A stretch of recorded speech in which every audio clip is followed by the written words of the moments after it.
চলো বানাই তেল কই। আজকে এটা একটা special menu for a special person. Special person কেন আর স্পেশাল মেনু কেন, একদম রান্না শেষে বলছি, দেখতে থাকো। প্রথমেই সর্ষের তেলে কই মাছগুলো ভালো করে ভেজে নিলাম, তারপরে সেই তেলের মধ্যেই ফোড়ন দিলাম গোটা সাদা জিরে, তেজপাতা, শুকনো লঙ্কা, গোটা গরম মশলাও দিতে পারো যদি চাও।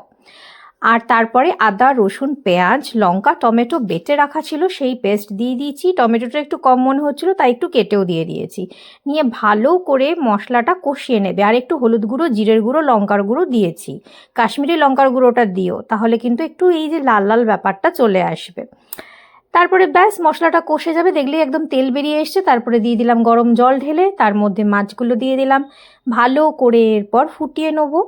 একদম ফুটে গেছে দেখো। তারপরে সামান্য একটু ঘি আর গরম মশলা দিয়ে যতটুকু গ্রেভি তোমাদের লাগবে সেই মতো করে নামিয়ে নেবে। ব্যাস রেডি আমার তেল কই।